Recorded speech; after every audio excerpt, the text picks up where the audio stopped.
ကဲကျွန်တော်တို့မင်းညာရှင်းမြန်ကစားခဲ့ကြတဲ့ကျွန်တော်တို့နယူကာဆယ်နဲ့မန်ချက်စတာယူနိုက်တက်တို့ရဲ့ဒါပွဲစဉ်လေးကတော့ဒါ4-1ဆိုတဲ့ရလဒ်နဲ့တော့ဒါပြီးဆုံးခဲ့ပါတော့အဲပွဲစဉ်လေးနဲ့ပတ်သက်ပြီးတော့ကျွန်တော်တို့ဒါပွဲပြီးသုံးသက်ချက်အနေနဲ့တင်ဆက်ပေးသွားမှာဖြစ်ပါတယ်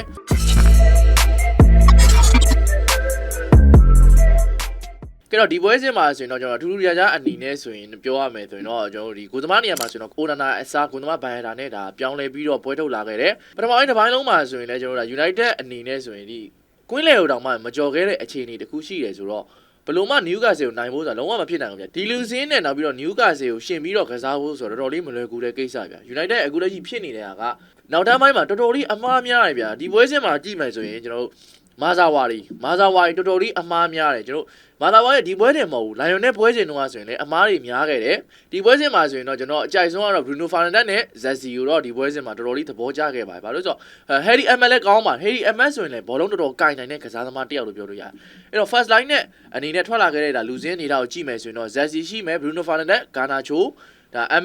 ဟယ်ရီအမ်ထွက်လာတဲ့အဲရစ်ဆင်ဥကာဒေဒါတော့ဒါလင်နီယိုလင်ဒီလော့မာဇာဝါရီဒါဘိုင်းရတာပေါ့နော်ခွင့်ပြုလိုက်ရတဲ့ဂိုးတွေကိုကြည့်မယ်ဆိုရင်တော့ဘိုင်ယာရဲ့အမားတွေအဲ့လောက်ကြီးမပါဝင်ဘူးလို့တော့ကျွန်တော်တို့မြင်နေပါလို့ဆိုတော့ဘိုင်ယာအနေနဲ့ဆိုရင်လည်းအခုလက်ရှိမှပွဲပြန်ပြီးတော့ပွဲတက်ခွင့်ရရှိတဲ့ကစားသမားနောက်ပြီးတော့သူစေ့သွားတဲ့အလုံးတွေဆိုရင်လည်းဗျဒီပွဲစဉ်မှာတော်တော်လေးများပါတယ်အဲ့ဒါတော့ကျွန်တော်တို့လက်ခံရမယ်ကျွန်တော်ကတော့အိုနာနာနဲ့စာရင်ဘိုင်ယာကိုပဲဆက်ပြီးတော့30ချင်တယ်နောက်တန်းပိုင်းမှာကမာဇာဝါရီကဘာဖြစ်လို့အဲ့လိုမျိုးကြီးကြားလိုက်လာလဲဆိုတာကျွန်တော်စဉ်းစားလို့မရဘူးဗျမာဇာဝါရီတကယ်တပွဲလည်းမဟုတ်နှစ်ပွဲလည်းမဟုတ်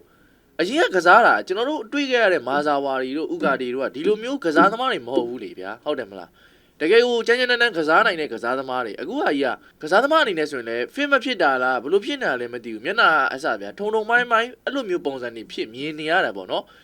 မာဇာဝါရီဆိုရင်လည်းသူချော်လဲတယ်ဗျာဘောလုံးဆွဲရင်းနဲ့ချော်လဲတဲ့အနေထားမှာအဲ့မှာတခါတည်းဂိုးခွင့်ပြုလာတယ်3-1ဖြစ်သွားအဲ့ဒါကြီးတော်တော်ဆိုးတယ်နောက်ပြီးနောက်ဆုံးလုံးပေးလိုက်ရတဲ့ဒီ4-1ပေးလိုက်ရတဲ့အလုံးဆိုရင်လည်းဘိုင်ယာတာအနေနဲ့ရှေ့ကိုကန်တင်တယ်အဲ့ဒါကိုဒါနယူကာဆယ်အသင်းဘက်ကနေခေါင်းတိုက်ပြီးဟန်တာပြီးတော့အဲ့လုံးကဂိုးခွင့်ပြုလိုက်ရတာဆိုတော့ဟို United ကိုလည်းအပြစ်ပြောလို့မရဘူးဗျာသိလား Ruben Amorim အနေနဲ့ဆိုရင်လည်းဒီပွဲစဉ်ပြီးသွားရင် Europa League ဒါ quarter final အဖြစ် Lion နဲ့ဒါဒုတိယအကြော့အိမ်ခွင်းမှာထပ်ပြီးတော့ကစားမယ်အနေထားရှိရဆိုတော့ဒါလူချန်တဲ့ပုံစံမျိုးတော့လောက်ခဲ့တယ်ပေါ့နော်ဟယ်ဒီမကွန်ယာတို့ဘာလို့ပွဲထုတ်လာခြင်းမရှိဘူးလင်ဒီလောနဲ့ပဲပွဲထွက်လာခဲ့တယ်ပေါ့နော်ဘာဖြစ်ဖြစ်ကျွန်တော်တို့ဒါ Lion နဲ့ပွဲစဉ်ကတော့ United အနေနဲ့နောက်တစ်ဆင့်တော့တေချာပေါက်တက်မှာတော့အမှန်ပဲဒါပေမဲ့ဒီပွဲစဉ်မှာတော့ရုပ်ပြတ်ဆင်းပြနေတော့ဒါရှုံးနေခဲ့တယ်ပေါ့နော်ဒါပေမဲ့ Newcastle ဆိုတာကဒီယာဒီမှာကအားလုံးသိရဲ့အတိုင်းပဲတိုက်စစ်ပိုင်းမှာအရန်အားကောင်းတယ်နောက်ပြီးတော့ Champions League ဝင်ရရှိဖို့အတွက်လည်းတီအောင်စူးစမ်းနေတဲ့အတင်းတင်းဖြစ်တဲ့အတွက်ကြောင့်မလို့ United အနေနဲ့ရှုံးတာတော့တိတ်ပြီးတော့2ဆန်းတဲ့ကိစ္စတခုတော့မဟုတ်ဘူးလို့တော့ကျွန်တော်တို့ပြောချင်တယ်နောက်တန်းပိုင်းမှာအမားတွေများတယ်အဲ့အတွက်ကြောင့်မလို့ကျွန်တော်တို့ဂိုးတွေခွင့်ပြုရတယ်လို့ပဲကျွန်တော်တို့မြင်ပါတယ်အဲ့တော့ပရိသတ်တွေအနေနဲ့ဆိုရင်ရောကျွန်တော်တို့ဒါမင်းညရှင်းမြန်ကစားခဲ့ကြတဲ့ Newcastle နဲ့ဒါ Manchester United တို့ပွဲစဉ်တွေနဲ့ပတ်သက်ပြီးတော့ဘယ်လိုမျိုးမြင်ကြလဲဒီပွဲစဉ်မှာဆိုရင်ရော